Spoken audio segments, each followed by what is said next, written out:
सदगुरुदेव महाराज की जय। श्रीमद् भागवत महापुराण की जय। पहले तो क्षमा चाहूंगा, भजन रुकवा दिया। नहीं कोई बात नहीं, पूरा हो गया था। नहीं हो गया सब। हाँ जी क्या भाई, मेरे को भी बता देना ना ऐसा गाने वाला भजन। पहले तो धन्यवाद सारी कमेटी का भी, बड़ा सुंदर स्वागत आपका, बहुत बहुत धन्यवाद। पूरे गांव वालों का धन्यवाद।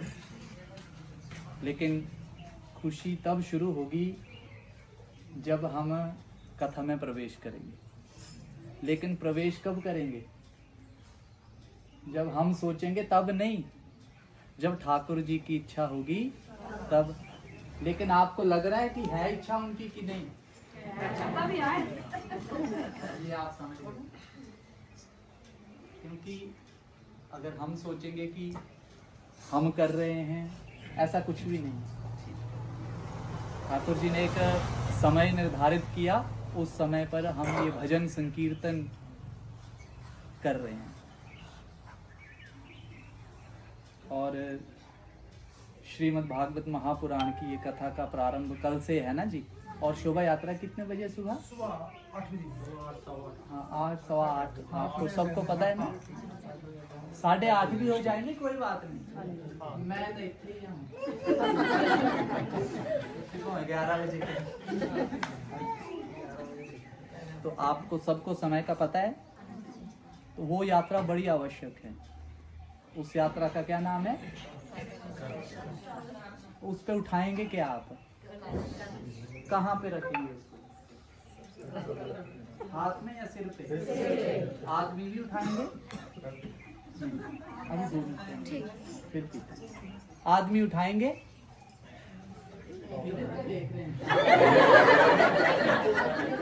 दसो चकवा दे ये।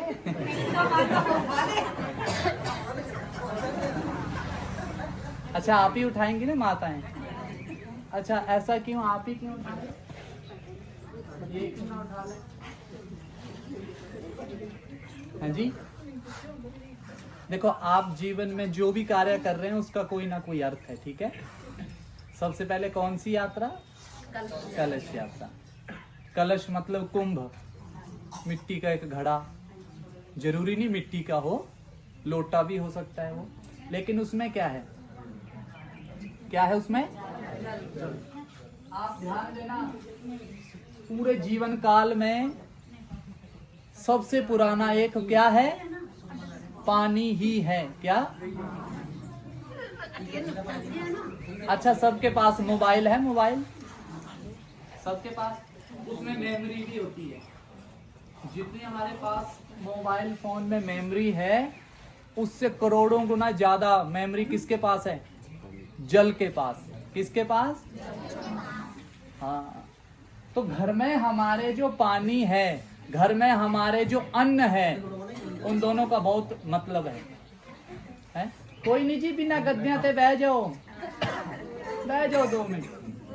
मैं भी थक गया, फिर मैं भी सो जाना।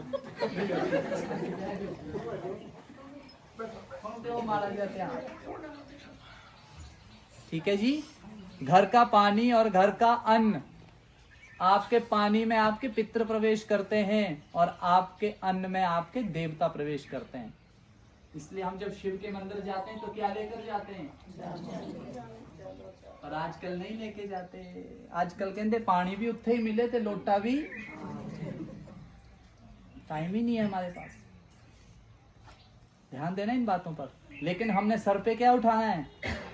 जल। उस जल में हमारे पितृ, और पितृ देवताओं से भी बड़े। घर में जब शादी हो तो सबसे पहले किसको सूट चढ़ाते हैं? पितरों को चढ़ाते हैं ना। क्यों? मत चढ़ाना भला, चढ़ाना पड़ता है ना। तो आप ध्यान देना, माता औरत, मातृशक्ति सर्वोपरि है, ठीक है। आप ही उस कलश का भार उठा सकते हैं। कलशस्य मुखे विष्णु, कंठे रुद्र समाश्रिता, मूले तस्य स्थितो ब्रह्म, मध्ये मातृ गणः स्मृतः। ब्रह्मा विष्णु महेश ऊपर, बीच में और सबसे अंत में, और बीच में माता रानी। इन चारों का भार उठाने वाली एक औरत ही है, ठीक है। इसलिए आप उस कुंभ को उठाएंगे। और कुंभ क्या है? एक घड़ा निकला कहां से? समुद्र मंथन से। और उसमें क्या था? अमृत। क्या था? कौन चुरा के ले गया? हाँ, देख कथा सुनिए आपने, तालियां बजाओ जरा जोर से। चलो, हमें आनंद आएगा सुनाने का भी। क्या कहते हैं? सुनने वाला हो ना, क्योंकि जो सुनाने वाला होता है ना जी, वो सुनाता भी उसी प्रकार से है जैसे सुनने वाले हैं, ठीक है। जो तुसी मस्ती मारोगे तो मैं भी मस्ती मार के चल, ठीक है। रोटी तो मिल ही जाऊंगी, खवा दूंगे ना जी। बोलो राधे राधे। तो ध्यान देना, तो राक्षस ले गए, देवता पीछे गए। महाराज 12 दिन तक युद्ध चला। कितने दिन? तो कुंभ का मेला कितने साल बाद आता है? तो युद्ध कितने दिन हुआ? बृहस्पति और सूर्य की ड्यूटी लग गई कि अमृत जो है नीचे नहीं गिरना चाहिए, घड़ा भी नहीं टूटना चाहिए। तो 12 साल बाद बृहस्पति और सूर्य की ड्यूटी आती है, तो 12 साल के बाद एक महाकुंभ आता है। लेकिन वो अमृत के छींटे 4 जगह गिर गए, उज्जैन, नासिक, हरिद्वार और कहाँ था अभी? कुंभ। इन 4 स्थानों पर क्या लगता है? कुंभ लगता है। तो वो 4 अमृत के छींटे जहां गिरे वहां महाकुंभ लगता है। इसकी भी कथा बीच में आएगी, सुनाऊंगा। लेकिन सुबह कलश यात्रा है, आप मिस मत करना, ठीक है। वो बड़ी जरूरी है। आपकी कलश यात्रा पर ही कथा निर्धारित होगी। आपकी कलश यात्रा पर कथा निर्धारित होगी। जरूरी नहीं उसे सिर पे उठाना है, आप हाथ पे भी उठा सकते हैं, ठीक है। इसलिए आप माताएं सर्वोपरि मातृशक्ति हैं, तो मातृशक्ति देखो इनसे ज्यादा बैठी है यहाँ। वो इसलिए बैठी है क्योंकि माताएं घर के काम सब करके आई हैं, अभी जाके फिर करने को हैं, तो फिर भी आई हैं। इसका मतलब कि आप सर्वोपरि हैं, ठीक है। मैं इसलिए नहीं कह रहा हूँ कि आप कथा सुनने आएंगे। आप आओ नहीं आओ, मेरे लिए तो कोई आएगा नहीं। किसके लिए आएगा? अपने लिए आएगा, ठीक है। लेकिन आप पूरे गांव वालों को बहुत बहुत बधाई, क्योंकि आवत ही सरती कठिनाई।